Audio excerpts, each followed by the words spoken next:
Hey everybody. So I'm showing you a screen here on my Mac Pro again. And for everybody who forgets what it is, we got an early 2009 Mac Pro, which would be a 4,1. Now this one has been updated to a 5,1. The last video I showed you the differences in benchmarks between the 2.66 4-core Xeon processor and then the 3.06 6-core processor. So now, since my last video, I've also upgraded the graphics card. As most people who watch will know, you'll take notice that I'm now running a Radeon RX 580 with 8 gigs of DDR5 RAM, I believe. So I've done a couple of upgrades here to the machine. So today we are going to upgrade the memory. So as you'll take notice, I currently have 16 gigabytes of installed memory on this machine.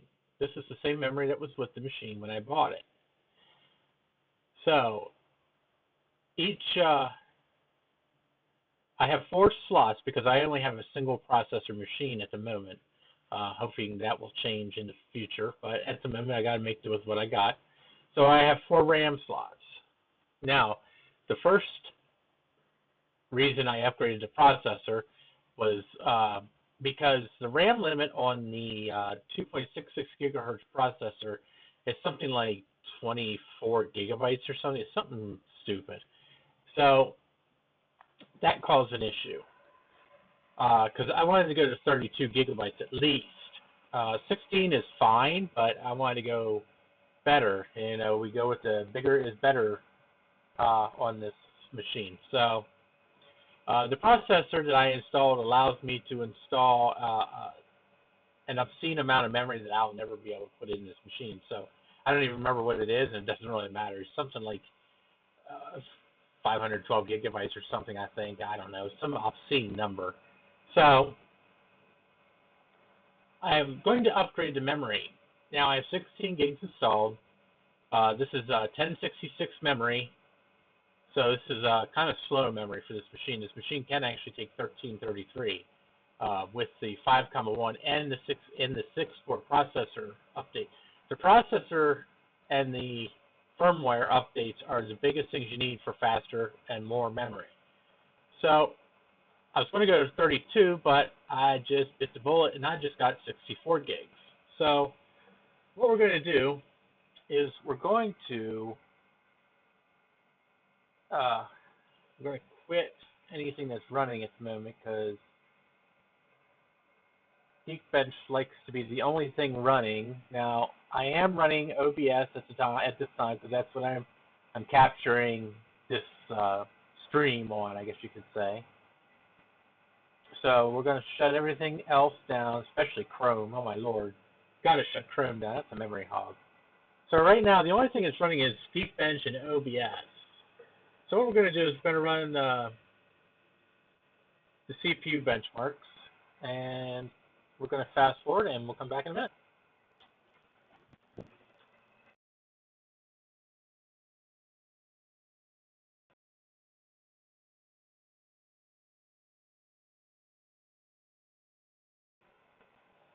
Okay, so the results are in, I need to drag them over.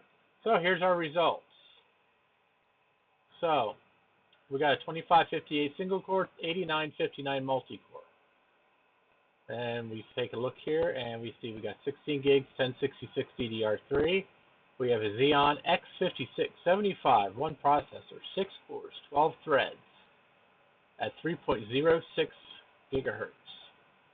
So the question is any of this really going to make a difference in terms of upgrading the memory? So in terms of a CPU benchmark like this, I don't suspect we're going to see a lot of changes, but we're going to save this, and we're going to come back and see what the raw numbers say after we upgrade the memory. Now, I want to show you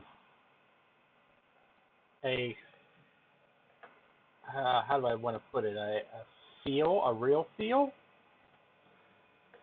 So right now, this is Final Cut Pro. This is an older version because I've been using this software since I had El Capitan 10.3.4.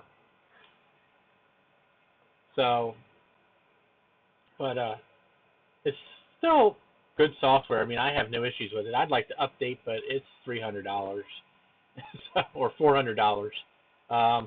So I'm probably just going to stick with 10.3.4 for the moment. But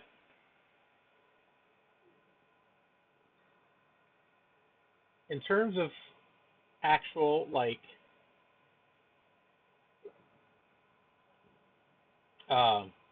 this is the iMac video I just did here.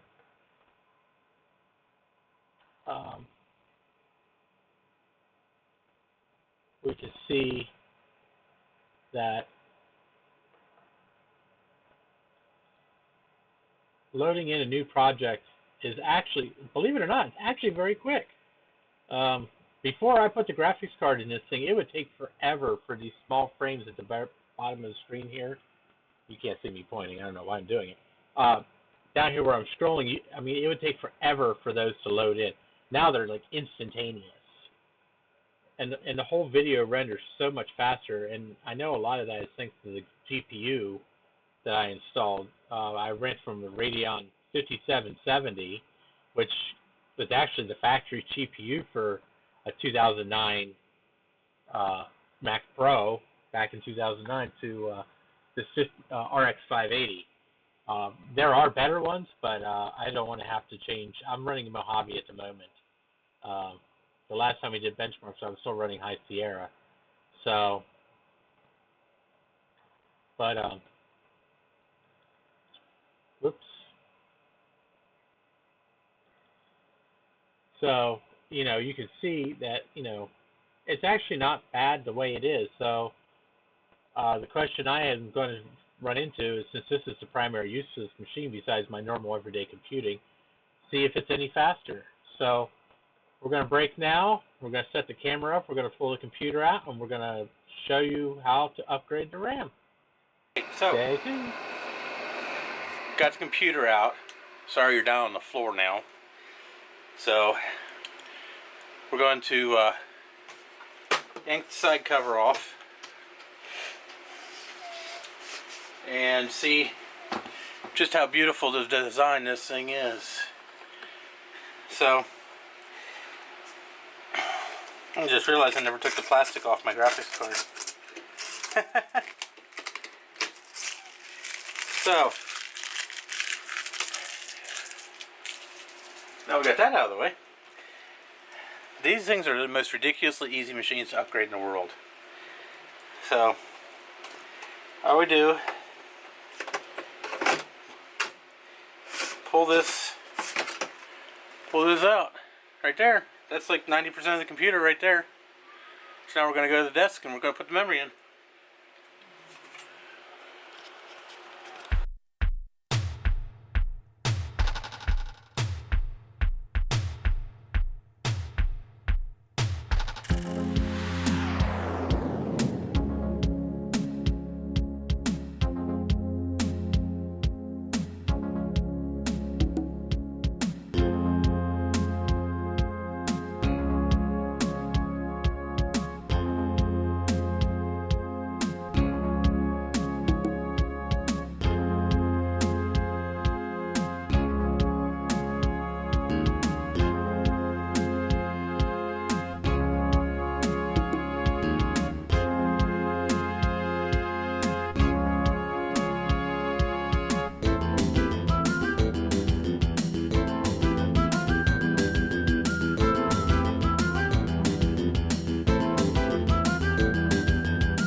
So, see, we have new memory in. Taking this, putting this back in is just as easy as taking it out. Just put her down there. Make sure both the tabs are out. Slide her in. Done. So, moment of truth. Well, this isn't too promising. Yeah, there it goes. Alright. I forgot. More memory means it takes longer for it to check.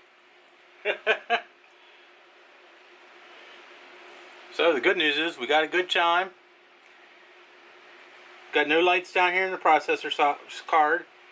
There's diagnostic LEDs down here next to each RAM slot that tells you if one of the RAM slots is faulty or bad. Because this is ECC registered RAM, so it's got parity checking and all the fancy stuff that your normal desktop doesn't. So we're going to go back in, we're going to pop up the benchmarks on the computer, and we're going to see if this sucker's any faster or if I just wasted 150 bucks. Alright, so we got the memory installed. Just take notes here. Got 4 16GB modules. That's pretty much the maximum I'm going to be able to shove in this poor single processor machine. So, and then you see over here on Geekbench right next to it, nothing else has changed. Still the same 3.06 GHz processor and 64 GHz 1333 DDR. Now you'll notice that's different. I had 1066 in here before. So not only did we get more memory, but we also got faster memory. So this is one of the perks to updating a 4.1 Mac Pro, which is technically what this machine is. It's a 2009 model.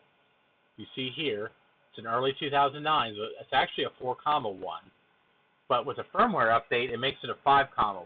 So with that firmware update, you get the ability to use faster memory at its full speed. So what we're going to do, we're going to run the CPU benchmark again. And just for reference, last time we got 2558 on the single core, 8959 on the multi-core. So let's give it a couple minutes, see what happens.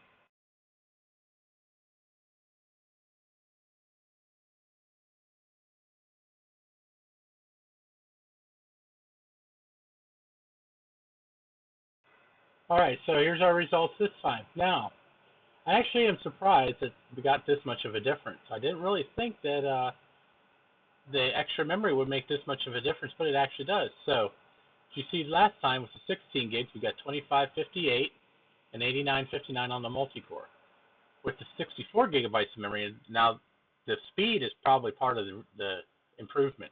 We got 2629 on the single score, so it didn't go up a lot, but that's not surprising. But on the multi-core, it went up over 100 points to 9975. So that's actually pretty impressive for just such a small upgrade. For anybody who's interested, I bought this memory online from a company called Nemix RAM. I'll put the link in the description below. They're not sponsoring this. I paid full price, you know.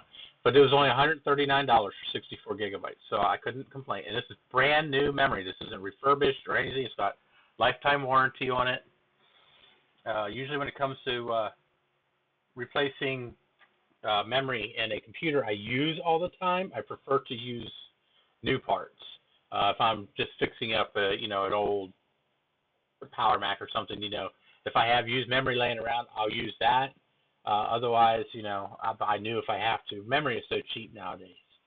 So next upgrade is going to be a dual processor tray, but I think it's going to probably be a good year before that happens. So we're just going to load up Final Cut Pro here. And I think if I did upgrade to a newer version of Final Cut, we would notice a bigger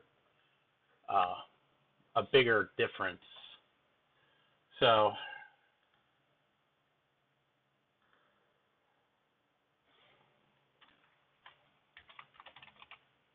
I'm going to create a new event here. And we got a new project, so let's import some media. And oh yeah, these clips down here at the bottom, they load like instantly.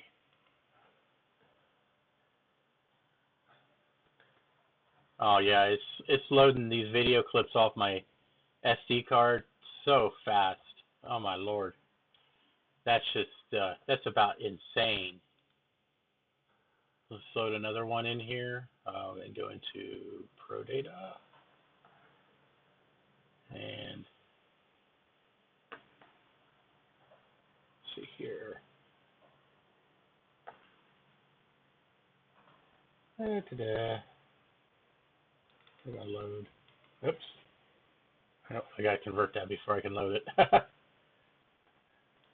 But yeah, I mean, just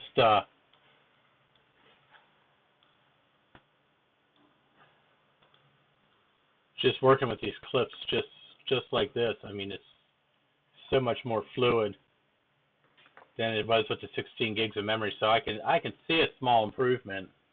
Now, once it starts rendering and everything like that, I mean, and you can see, I mean, it is rendering super fast. Now, granted, these aren't huge clips either. So, but still, I mean, it's rendering quickly. I mean, this is about 2.5 minutes. This would normally take about 8 minutes to render on the fly, and it's already 25% done. It's already a quarter of the way done, and it's only been about 30 seconds. So it's definitely making use of the increased and faster memory. So,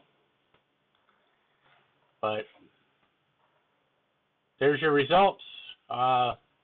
You know, it's one of those things. I'm just showing you this to see if you want to do this to your own computer.